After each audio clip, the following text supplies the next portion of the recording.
ശരിക്കും ഇത്രയൊക്കെ നോക്കേണ്ട ആവശ്യമുണ്ടോ?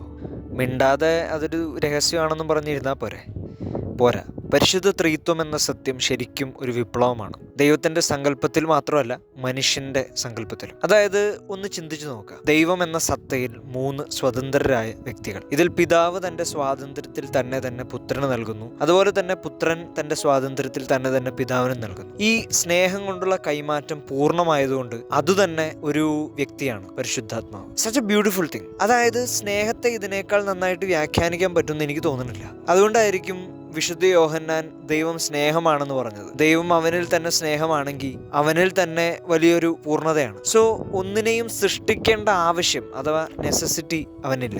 പക്ഷേ അവൻ ഈ ലോകത്തെ സൃഷ്ടിച്ചു. അതിനർത്ഥം ഈ ലോകത്തെ ദൈവം സൃഷ്ടിച്ചതും ഇപ്പോൾ പരിപാലിക്കുന്നതും ഒക്കെ ദൈവത്തിൻ്റെ പൂർണ്ണമായ ആഗ്രഹത്തോടും സമ്മതത്തോടും കൂടിയാണ്. അതായത് നീ യൂസ്ലെസ് ആണെന്ന് ലോകം പറഞ്ഞാലും, എന്തിന് നീ തന്നെ പറഞ്ഞാലും, go and look at the mirror. If you exist, you are loved and willed by God. ഇനി ഈ ഒരുമ തന്നെയായ ദൈവം ഈ ലോകത്തെ സൃഷ്ടിച്ചത് ഒരുമിച്ച് നിൽക്കാനാണ്. പക്ഷെ നമ്മളാണ് ഈ സ്വാർത്ഥതയൊക്കെ കൂട്ടിക്കലർത്തി ഭിന്നിപ്പുണ്ടാക്കിയത്. ദൈവം മനുഷ്യനെ സൃഷ്ടിച്ചത് തന്റെ ഛായലും സാദൃശ്യത്തിനുമാണെന്ന് നമ്മൾ കേട്ടിട്ടുണ്ട്. അതിനർത്ഥം ദൈവത്തിനുള്ള സ്വാതന്ത്ര്യവും സ്നേഹവും സത്യവും പിന്നെ ഓരോ വ്യക്തിക്കുമുള്ള മൂല്യവും മനുഷ്യനുമുണ്ട്. അതായത് ദൈവം സത്തയിൽ ഒന്നും വ്യക്തികളിൽ 3 പോലെ മനുഷ്യൻ എന്ന രീതിയിൽ നമ്മളെല്ലാവരും ഒന്നാണ്, എന്നാൽ വ്യക്തി എന്ന രീതിയിൽ നമ്മൾ വ്യത്യസ്തരാണ്. അതേസമയം ദൈവത്തിൽ എങ്ങനെയാണോ ഈ 3 വ്യക്തികളും തുല്യരായിരിക്കുന്നത്, അതുപോലെ തന്നെ ഓരോ മനുഷ്യ വ്യക്തിയും യുണീക്കാണെന്ന് മാത്രമല്ല തുല്യരുമാണ്. ഗൈസ്, ഇപ്പോൾ മനസ്സിലായില്ലേ why the church is so stubborn on human value and human rights? ത്രിത്വത്തെ ഒന്ന് സൂക്ഷിച്ചു നോക്കിയ മകനെ സ്നേഹിക്കുന്ന അപ്പനും അപ്പനെ സ്നേഹത്തിൽ അനുസരിക്കുന്ന മകനെയും കാണാം. ഈ സ്നേഹത്തിൽ ഒന്നായിരിക്കുന്ന ദൈവത്തിൽ നിന്ന് തന്നെയാണ് കുടുംബത്തിൽ സ്നേഹത്തിന് മെയിൻ റോൾ വരുന്നത്. മനുഷ്യകുലത്തിൽ കുടുംബം എന്ന ഇൻസ്റ്റിറ്റ്യൂഷൻ എപ്പോഴും ഉണ്ടായിരുന്നു. പക്ഷെ അപ്പന്റെ സ്വത്ത് എന്ന കോൺസെപ്റ്റിൽ നിന്ന് അപ്പനും അമ്മയും മക്കളും സ്നേഹത്തോടെ വസിക്കുന്ന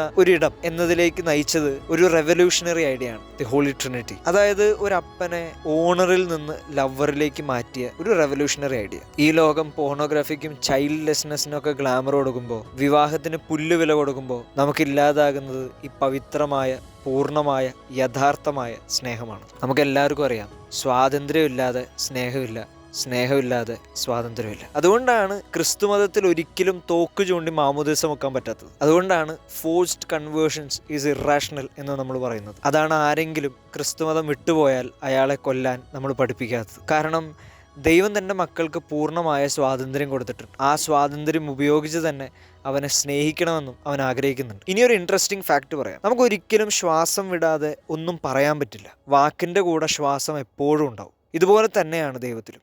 വചനത്തിന്റെ കൂടെ ദൈവശ്വാസം ഉണ്ടാവും, ക്രിസ്തുവിന്റെ കൂടെ പരിശുദ്ധാത്മാവ് ഉണ്ടാവും, സത്യത്തിന്റെ കൂടെ സ്നേഹം ഉണ്ടാവും. ഈ ലോകത്തിൽ ചില സ്ഥലത്ത് സത്യമുണ്ട് എന്നാൽ അവിടെ സ്നേഹമില്ല, വേറെ ചിലയിടത്ത് സ്നേഹമുണ്ട് എന്നാൽ അവിടെ സത്യമില്ല. പക്ഷെ ദൈവം ആഗ്രഹിക്കുന്നത് സ്നേഹത്തിൽ സത്യം പറയാനാണ്. ഒന്ന് ചിന്തിച്ചു നോക്കിയേ, ഈ സ്നേഹം തന്നെയായ ദൈവത്തിന്റെ പേരിൽ മറ്റുള്ളവരെ വെറുക്കാൻ പഠിപ്പിച്ചാൽ ഇതിനേക്കാളും ഇറാഷണലായ വേറെ ഒന്നുമില്ല. ഇത്രയൊക്കെ പറഞ്ഞതിന്റെ സാരം എന്താണെന്ന് വെച്ചാൽ, പരിശുദ്ധ ത്രിത്വം വെറുതെ ഒരു അബ്സ്ട്രാക്ട് ഐഡിയ അല്ല, മറിച്ച് reality that can change this world, truth that can change you and us. അവസാനമായിട്ടൊരു കാര്യം ഞാൻ ചോദിക്കാം. നിങ്ങളുടെ കൂട്ടുകാരനെ അല്ലെങ്കിൽ കൂട്ടുകാരിയെ നിങ്ങൾക്ക് ശരിക്കും മനസ്സിലായിട്ടുണ്ടോ? അല്ലെങ്കിൽ നമ്മുടെ അപ്പനെ അമ്മയെ നമുക്ക് ശരിക്കും മനസ്സിലായിട്ടുണ്ടോ? എന്തിന്, നമ്മൾ കണ്ടുമുട്ടുന്ന ആരെയെങ്കിലും നമുക്ക് പൂർണ്ണമായിട്ടും അറിയാമോ? പോട്ടെ, നമുക്ക് നമ്മളെ തന്നെ പൂർണ്ണമായിട്ടും മനസ്സിലായിട്ടുണ്ടോ? ഈ ദൈവത്തിൻ്റെ ഛായയിലും സാദൃശ്യത്തിനും സൃഷ്ടിക്കപ്പെട്ടതുകൊണ്ടാവും ഒരു വ്യക്തിയെയും നമുക്ക് പൂർണ്ണമായിട്ട് മനസ്സിലാക്കാൻ പറ്റില്ല. ഒരു രീതിയിൽ പറഞ്ഞാൽ ഓരോ വ്യക്തിയും ഒരു ദൈവിക രഹസ്യമാണ്. ആരോ തമാശയിൽ പറഞ്ഞതുപോലെ, we don't understand God but we get use to him. നമ്മൾ ദൈവത്തെ പൂർണ്ണമായിട്ടും മനസ്സിലാക്കുകയല്ല, മറിച്ച് അവനെ കാലം തോറും പരിചയപ്പെടുകയാണ്. നിങ്ങൾ ദൈവത്തെ പരിചയപ്പെട്ടിട്ടുണ്ടോ? ഞാനവനെ പരിചയപ്പെടുന്നത് അവൻ്റെ മനുഷ്യാവതാരം ചെയ്ത ശരീരത്തിലാണ്, ക്രിസ്തുവിലാണ്. ഞാനവനെ പരിചയപ്പെട്ടുകൊണ്ടിരിക്കുന്നത് അവൻ്റെ മൗതിക ശരീരമായ സഭയിലാണ്.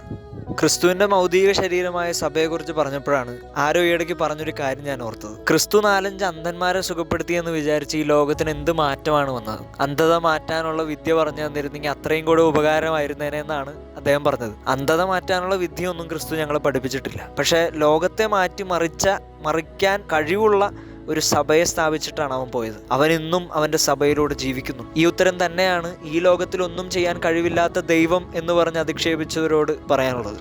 അതിൻ്റെ ഇടയ്ക്ക് ആരോ പറയുന്നത് കേട്ടു, ക്രിസ്തുമതം സ്നേഹത്തിലേക്ക് ചുരുങ്ങുകയാണെന്ന്. സ്നേഹത്തെ ചുരുക്കാൻ നമുക്ക് പറ്റും, പക്ഷെ സ്നേഹത്തിലേക്ക് ചുരുങ്ങാൻ പറ്റില്ല.